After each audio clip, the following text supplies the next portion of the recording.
아멘. 자, 여러분 46절 보시면 참 믿겨지지 않은 일이 이제 벌어지고 있는데요.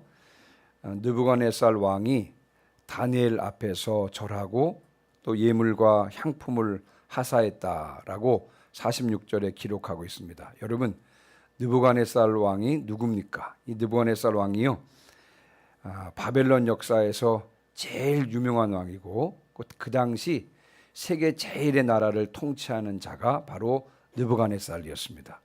자, 그런 그가 대략 그 당시 다니엘의 나이가 한 15세에서 17세 정도의 젊은이였다라고 그렇게 보고 있는데요. 그것도 남유다 포로민 출신입니다. 남유다 포로민 출신 청년에게 엎드려 절했다. 여러분, 믿겨지지 않는 일입니다. 또한 48절에 보시면 느부갓네살 왕은 다니엘을 세워서 바벨론 온 지방을 다스리게 했고요. 바벨론 지혜자의 어른을 삼았다라고 기록하고 있고, 또 다니엘의 요청대로 다니엘의 세 친구 있죠? 다니엘의 세 친구를 세워서 바벨론 지방의 일을 다스리게 했다라고 49절에 기록하고 있습니다.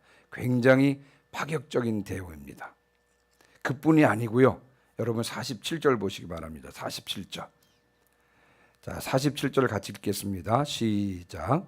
왕이 대답하여 다니엘에게 이르되 너희 하나님은 참으로 모든 신들의 신이시요 모든 왕의 주제시로다.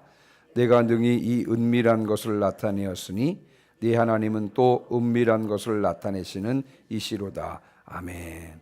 여러분, 느부갓네살은 바벨론 신을 섬기는 1등 공신이 아니겠습니까? 그렇죠? 그런 그가 여호와 하나님께 대해서 우리가 읽은 대로 여호와 하나님을 모든 신들의 신이요 모든 왕의 주제시다라고 고백하고 있는 것입니다. 자, 그러면 이 느부갓네살 왕이 섬기고 있는 바벨론 신은 어떻게 되는 것입니까? 느부갓네살 왕이요 여호와 하나님 앞에서 이렇게 고백할 수밖에 없었던 이유는 무엇입니까? 또 다니엘 앞에서 엎드려서 다니엘에게 절할 수밖에 없었던 이유가 무엇입니까? 우리가 지금껏 살펴본 대로요, 느부갓네살 왕의 꿈과 관련이 있습니다. 여호와 하나님의 종인 다니엘이요, 아무도 맞히지 못했던 꿈 내용을 정확하게 맞췄을 뿐만 아니라 뭐라고 입을 한번 뻥끗 할 수 없을 정도로 아주 명확하게 그 꿈을 해석했기 때문에요. 꿈 내용도 맞췄을 뿐만 아니라 그 꿈 내용을 정확하게 해석했기 때문에요. 느부갓네살 왕은 이렇게 할 수밖에 없었던 것입니다. 자, 그러면 우리가 지금껏 쭉 2장 전체적으로 살펴보긴 했습니다만 느부갓네살 왕의 꿈 이야기를 다시 한번 정리해 볼 텐데요. 여러분 2장 1절로 한번 가보겠습니다. 2장 1절.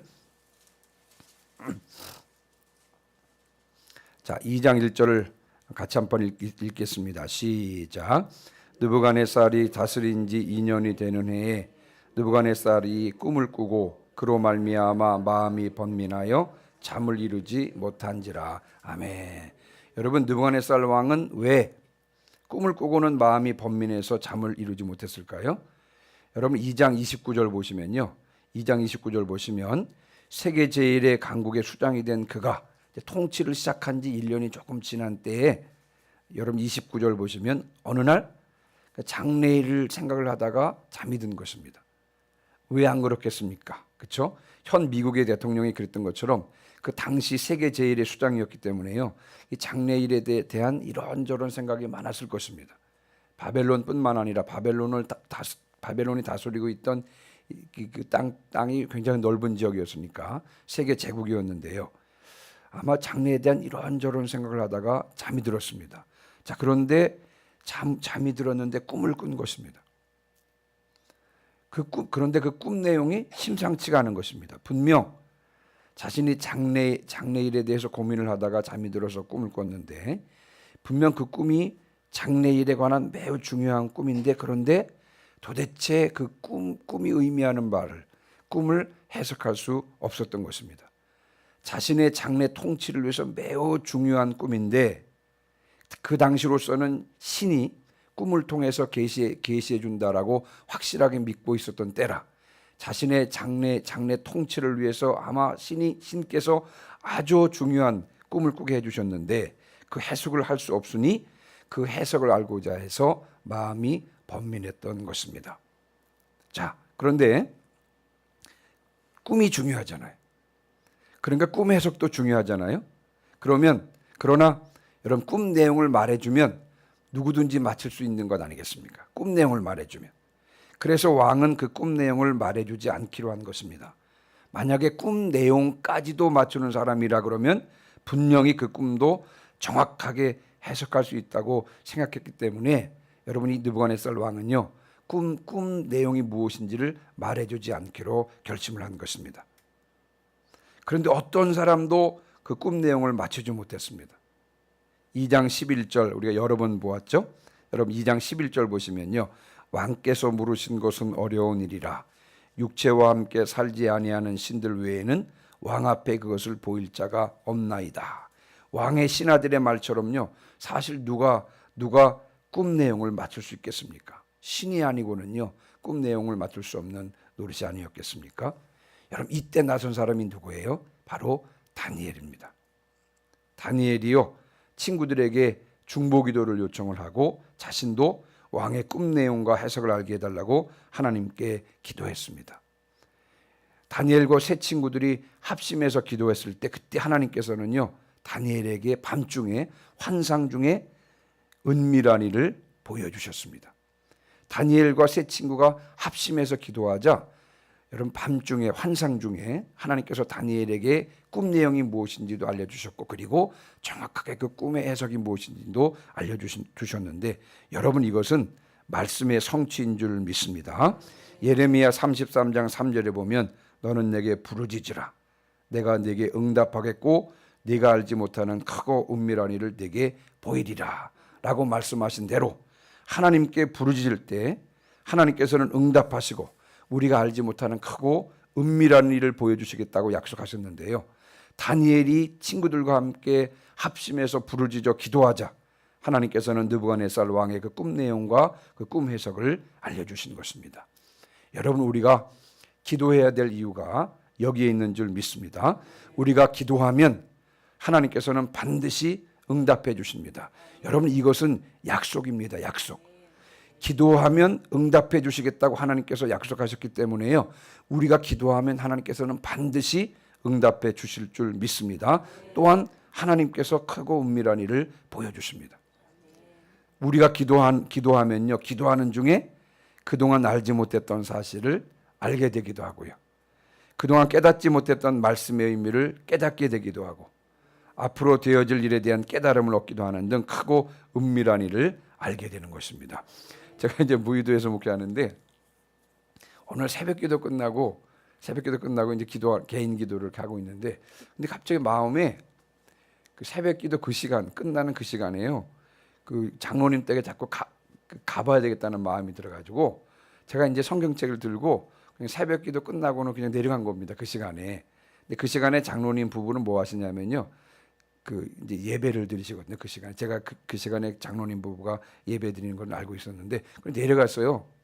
그리고 나서 이제 기도를 하고는 장로님 제가 이유는 잘 모르겠는데 자꾸 장로님 댁에 와봐질 것 같은 마음이 드는데 무슨 일인가요? 그랬더니 장로님께서 종이 뭉치를 하나 이렇게 꺼내 보여주시더라고요. 그러면서 뭐냐면 그 마을 섬 마을에 어떤 사람과 지금 재판하려고 준비를 한대요. 재판하려고.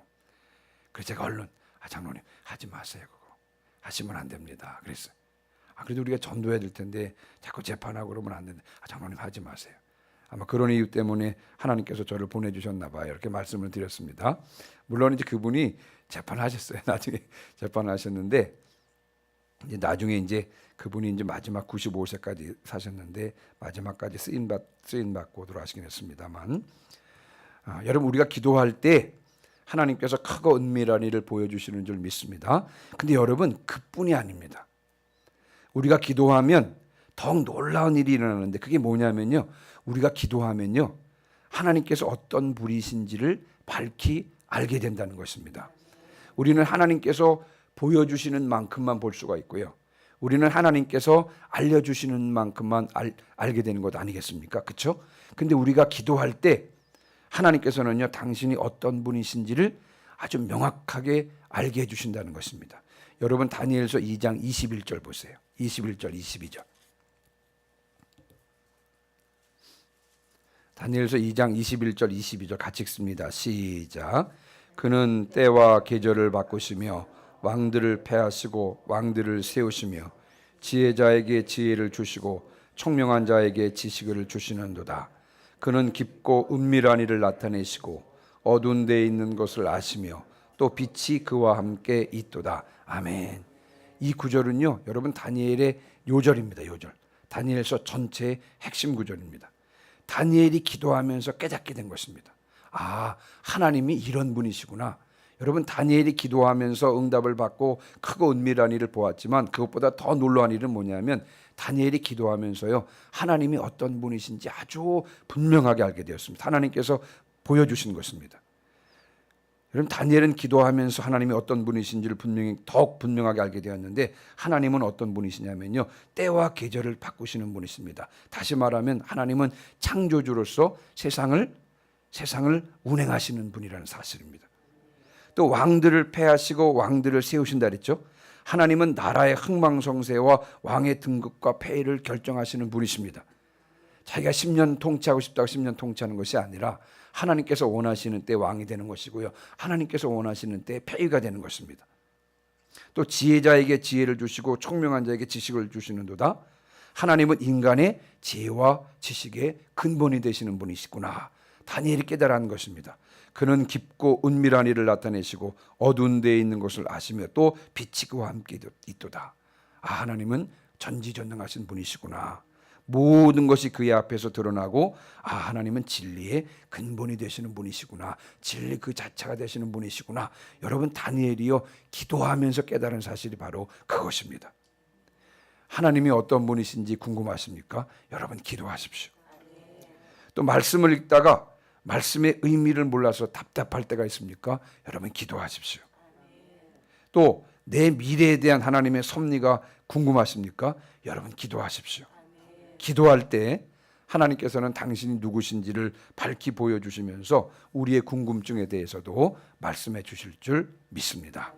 다니엘은 기도를 통해서요, 비록 이스라엘이 포로가 되어서 바벨론에 와 있지만 그러나 하나님은 여전히 살아계셔서 전 세계를 통치하시는 통치자시고 주관자가 되시는 사실을 분명하게 알게 되었습니다.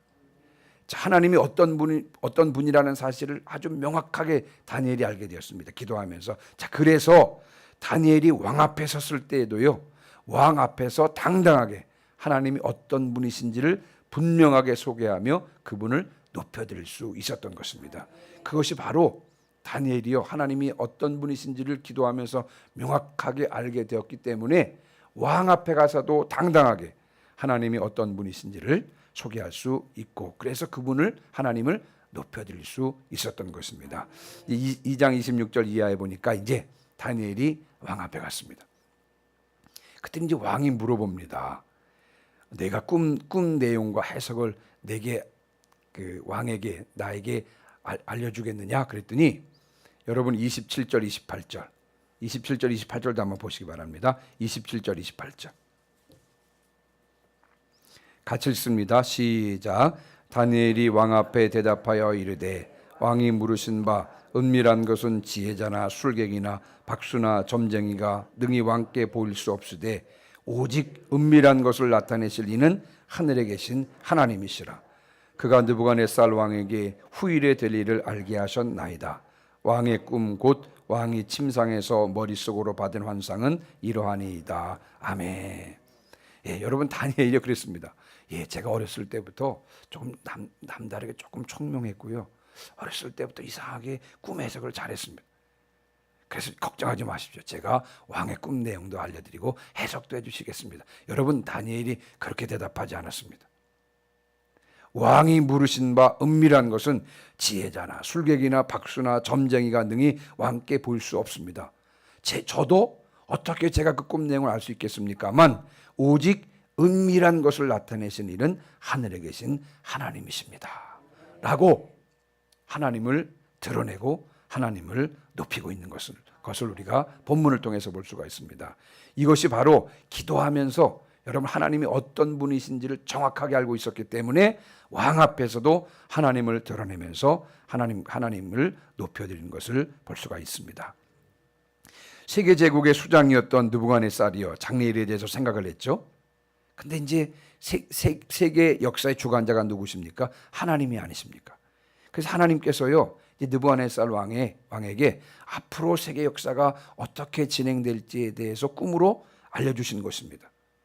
그래서 그 꿈을 통해서 세계 역사의 주관자는 너 바벨론 왕 느부갓네살, 내가 아니다, 바로 나다, 내가 세계 역사의 주관자이다 라는 것을 분명히 알게 해주시려고 했던 것입니다. 자, 그런데 하나님께서는 누구를 통해서 일하시기를 원하셨어요? 여러분, 다니엘을 통해서 일하시기를 원하셨습니다. 이미 하나님께서 앞에서 이제 그 바벨론의 모든 지혜자들보다 10배의 지혜가 뛰어나다고, 특별히 다니엘에게는 꿈과 환상에 대한 그 은사를 주셨잖아요. 그렇죠? 이미 하나님께서 준비시켜 주시고, 그리고 이제 하나님께서는 다니엘을 통해서 일을 하시기를 원하셨기 때문에 그 꿈은 어떤 누구도 해석할 수 없었습니다.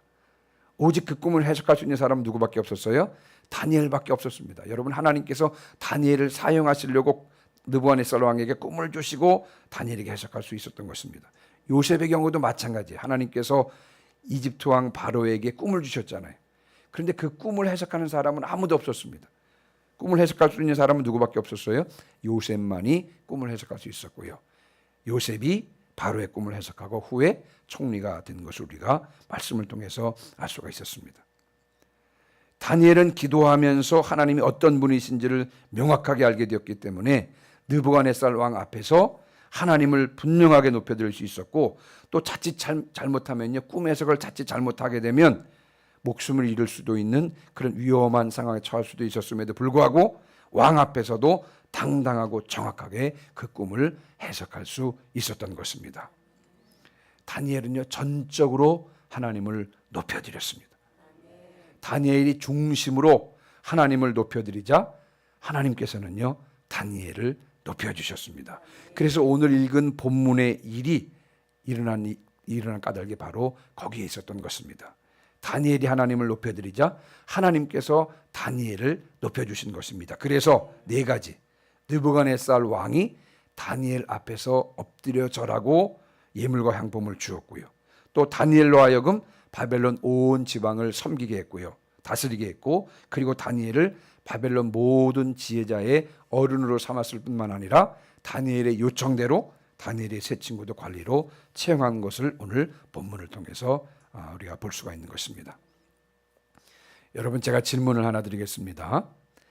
내가 나를 높일 때 내가 더 잘 될까요? 아니면 하나님께서 나를 높이실 때 내가 더 잘 될까요? 어이없는 질문이죠? 대답은 너무 명확하잖아요. 하나님께서 나를 높여주실 때 여러분, 내가 더 존귀하게 될 줄 믿습니다.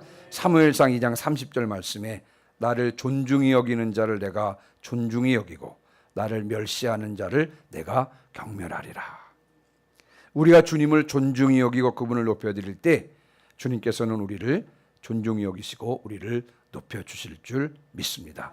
우리가 어떤 상황 가운데서도 주님을 드러낼 때 주님께서는 우리를 드러내 주실 줄 믿습니다.